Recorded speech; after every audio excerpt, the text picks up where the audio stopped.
Salut, bienvenue sur la chaîne Me voici Dieu. Aujourd'hui, nous allons partager sur le passage biblique s'aimer les uns les autres. En effet, voici le message que vous avez entendu depuis le commencement. Aimons-nous les uns les autres. Ne faisons pas comme Caïn, il appartenait au mauvais et il tua son frère. Et pourquoi le tua-t-il? Parce que les actions de Caïn étaient mauvaises, tandis que celles de son frère étaient justes. Ne vous étonnez pas, frères et sœurs, si les gens de ce monde vous haïssent. Quant à nous, nous savons que nous sommes passés de la mort à la vie parce que nous aimons les frères et sœurs. Celui qui n'aime pas reste du côté de la mort. Quiconque a de la haine pour son frère ou sa sœur est un meurtrier. Or, vous savez qu'aucun meurtrier n'a de la place en lui pour accueillir la vie éternelle. Voici comment nous savons ce qu'est l'amour. Jésus-Christ a donné sa vie pour nous. Nous aussi, nous devons donner notre vie pour nos frères et nos sœurs. Si quelqu'un a les moyens de vivre et voit son frère ou sa sœur dans le besoin, mais lui ferme son cœur, comment peut-il prétendre qu'il aime Dieu? Mes enfants, n'aimons pas seulement en parole, avec de beaux discours, faisant preuve d'un véritable amour qui se manifeste par des actes. Parole du Seigneur, nous rendons grâce à Dieu.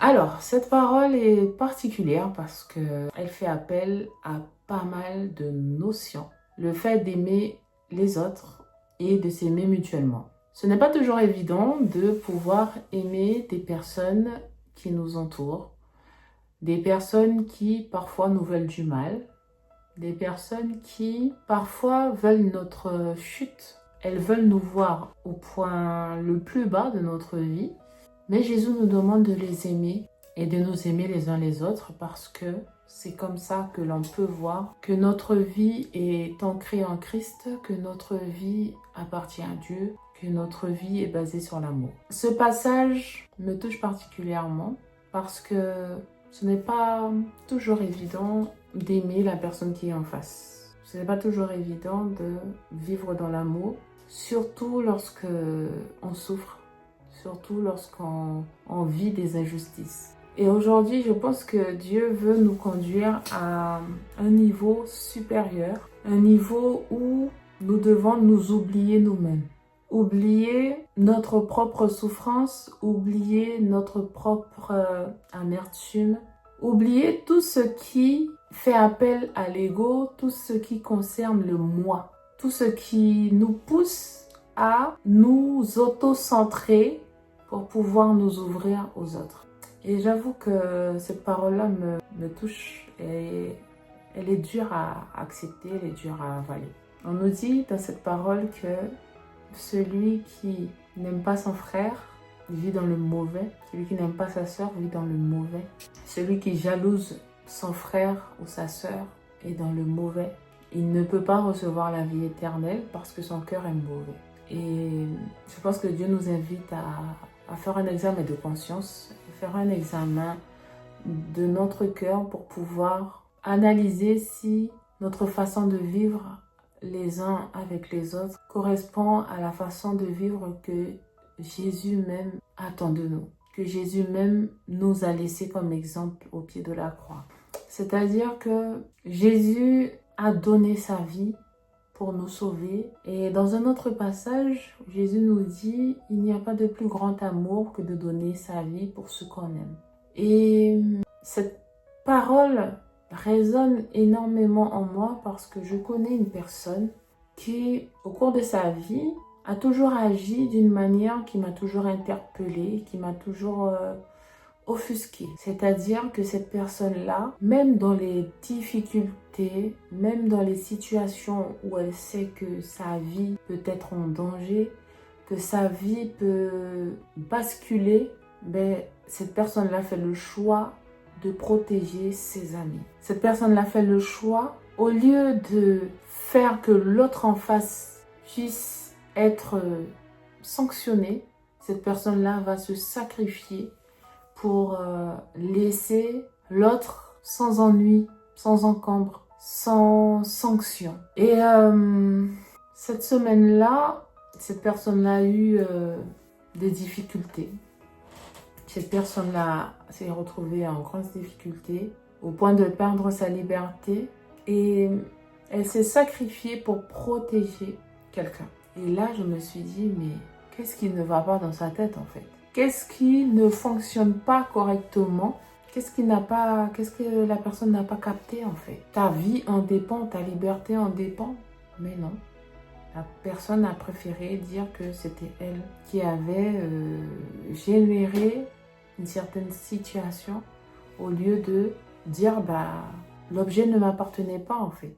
C'est telle personne qui me l'a donné ou qui me l'a passé. Mais non, la personne a tout pris pour elle. Et même si nous ne comprenons pas, je pense que c'est une leçon de vie. Parce que pour moi, c'est...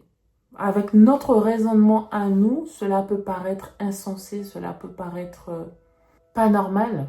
Mais si on va chercher le raisonnement dans la parole de Dieu, comment Jésus a fonctionné, comment Jésus nous dit qu'il n'y a pas de plus grand amour que de donner sa vie pour ceux qu'on aime. Je pense que la personne en question, elle a mis en place l'évangile. Elle n'a pas dit « je t'aime » avec des mots, mais avec des actes. Au point d'en prendre cher en fait. Mais elle a mis en pratique, sans le savoir, inconsciemment, la parole de Dieu qui dit il n'y a pas de plus grand amour que de donner sa vie pour ce qu'on aime. La parole nous dit Jésus-Christ a donné sa vie pour nous. Nous aussi, nous devons donner notre vie pour nos frères, pour nos sœurs. Ma question aujourd'hui pour toi, mais aussi pour moi, est-ce que tu es prête? Est-ce que je suis prête à donner ta vie, ma vie, pour tes amis, tes frères, tes sœurs, mes amis, mes frères, mes sœurs? Et j'avoue que la réponse est non. J'avoue que la réponse est non parce qu'il ne faut pas être hypocrite en fait. Il ne faut pas être hypocrite dans le sens où je vais dire oui juste pour faire plaisir devant la caméra. Non. Je ne suis pas prête à donner ma vie pour mon frère, pour ma soeur, pour mes amis. Je suis prête à la donner dans la prière, oui. Mais à perdre ma vie, ma liberté, sincèrement non. Et c'est dur de répondre comme ça en fait, parce que ça veut dire que indirectement on dit aimer, mais juste en parole.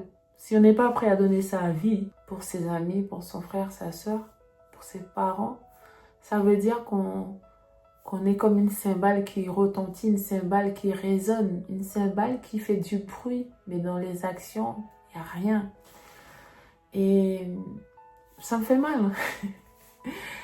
Ça me fait mal parce que ouais, c'est un effort surnaturel que Dieu me demande en fait. Que Dieu te demande. C'est-à-dire de séparer ton moi, de délester de ton moi, de ton ego, de ta personne pour penser à la personne qui est en face, pour agir en faveur de la personne qui est en face de toi. Ça me rappelle un exemple de quelqu'un qui m'a téléphoné tout à l'heure. Et en fait, au début, j'écoutais. Mais en fait, plus j'écoutais, et plus la personne était, oui, mais moi, je ne dors pas, mais moi, je souffre, mais moi. Excusez-moi de dire les choses telles qu'elles sont, mais j'ai dit, mais à quel moment tu arrêtes de penser à toi, en fait, et tu penses aux autres? À quel moment tu t'es demandé, est-ce que d'autres personnes ne vivent pas la même chose que toi? À quel moment tu te dis que, mince, je m'auto-centre, je ne pense qu'à moi, au lieu de penser aux autres qui sont en pire difficulté que moi, en fait. Et j'avoue que ça m'a agacée, ça m'a énervée. Et la personne m'a sorti, oui, mais j'ai besoin de soutien. J'ai besoin de soutien. J'ai donné une réponse qui n'est pas très chrétienne, qui n'est pas très catholique. Mais pourquoi? Parce que la personne, quand elle doit penser aux autres, elle n'y pense pas, mais elle veut qu'on pense à elle. Malgré le fait que ce n'est pas elle qui souffre le plus dans la situation. Malgré le fait que ce n'est pas elle qui perd le plus. Et ce que j'ai répondu, ben écoute, je suis désolée, mais pour le moment, le soutien que je dois apporter, c'est à cette personne-là. Parce que quand cette personne-là avait besoin de toi, tu as fait la sourde d'oreille. Tu as fait celle qui ne comprenait pas, celle qui n'entendait pas. Parce que tu as regardé que pour toi. Alors que je t'ai dit, telle personne a besoin de toi. Essaie de mettre ton ego de côté et viens en aide à cette personne-là parce qu'elle a besoin de toi. Donc, à présent où cette personne-là a besoin encore plus qu'on soit là pour elle, toute mon attention, je la lui donnerai à elle. Et c'est vrai que ça peut paraître égoïste, ça peut paraître méchant, ça peut paraître pas normal de réagir comme ça. Mais à un moment donné, je pense qu'il faut savoir se positionner, il faut savoir dire non à une situation et dire oui à une autre. Par amour. Parce que d'un côté, on a quelqu'un qui n'est pas en capacité de voir que d'autres ont besoin d'elle.